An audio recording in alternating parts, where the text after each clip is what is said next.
Stalin's 11-minute ovation and why Trump's suck-up cabinet won't stop clapping. An explosion of enthusiastic applause for Joseph Stalin followed a Communist Party conference in 1937. The ovation went on for 3 minutes. 4, 5. Palms were getting sore, arms were aching, and the older members of the audience were panting with exhaustion. According to dissident author Alexandra Solzhenitsyn, the clapping continued for 11 minutes.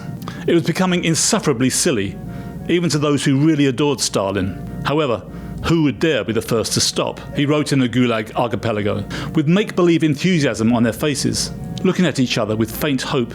The district leaders were just going to go on and on applauding till they fell where they stood, till they were carried out of the hall on stretchers. It was only after the director of a local paper factory, an independent and strong-minded man, sat down that the hall finally fell quiet.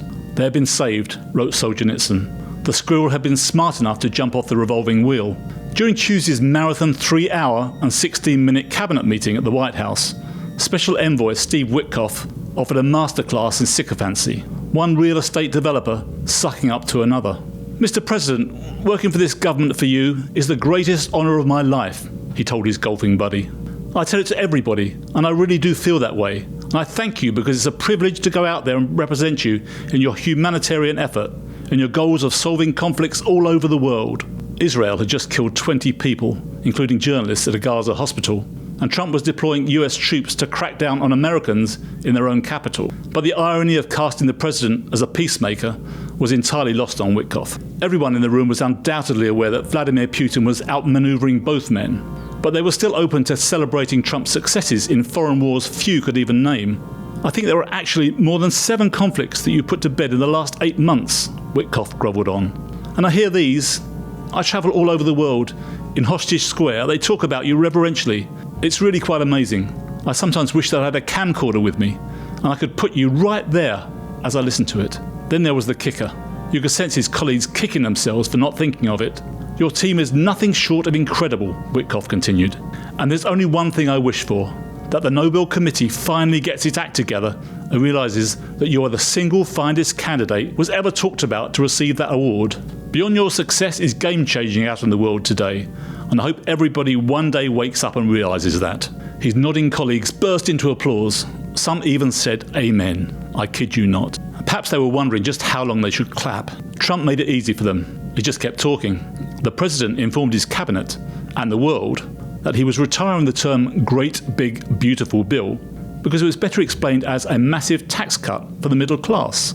His underlings duly noted the change, no matter if it is untrue and a cut for the rich. If Stalin mispronounced a word, the Soviet leader was actually born in Georgia and Russian was his second language, his minions speaking after him would garble the word the same way.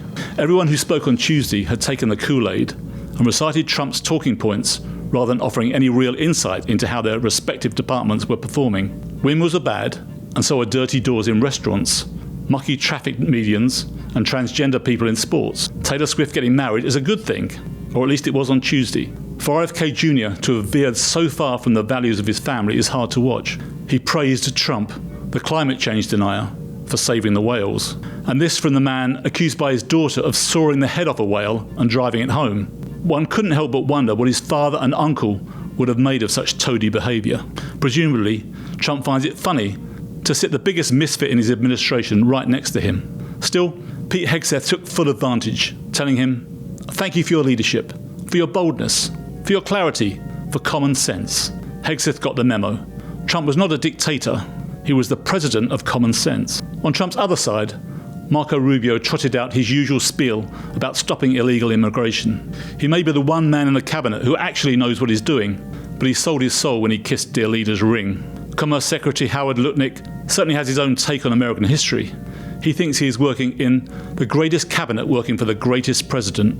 The most blatant example of obsequiousness was from the Labour Secretary, Lori Chavez de Reina. She couldn't be picked out from a lineup by their cabinet colleagues and clearly wanted to make sure Trump remembered who she was. Chavez de Reina spent thousands of taxpayer dollars hanging a giant picture of his face on the wall of her department, and she wanted to ensure he hadn't missed it. "Mr. President, I invite you to see your big, beautiful face on a banner in front of the Department of Labour, because you're really the transformational president of the American worker," she told him. I was so honoured to unveil this yesterday. She obviously missed her boss's point that big and beautiful was yesterday's fake news. If she doesn't ensure that the next quarter's jobs figures are in the black, she could soon be left looking at the banner of Trump's massive mug with the tourist outside in the street. Always a TV producer, the former The Apprentice boss never lets his team forget that he has the power anytime to tell them, "You're fired." Each one of these people spoke, Trump said, as the extended session drew to a close. If I thought one of them did badly, I would call that person out. The cardboard characters around the table stiffened. Had they grovelled enough? Trump even reminded Witkoff that there are no mulligans in politics, and he needed to see results. "You've told me that a few times," he said of his envoy's insistence that he was the right man to end Russia's war with Ukraine. "Unless he was saying it just to build up my ego," added Trump. "But it's not really. I have no ego when it comes to this stuff." If any of his cabinet members were hungry, thirsty, or needed the bathroom, nobody was saying. They listened intently as their leader droned on, repeating his theories on crime and punishment and how lucky we all were to have him in charge. Perhaps some of them have read the postscript to Solzhenitsyn's story. Later, on the night of the 11-minute applause in Stalin's Soviet Union, the factory director was arrested. The secret police had been monitoring the audience to identify any independent individuals. He was in prison for 10 years. And as he was being led away, he was told, "Don't ever be the first to stop applauding."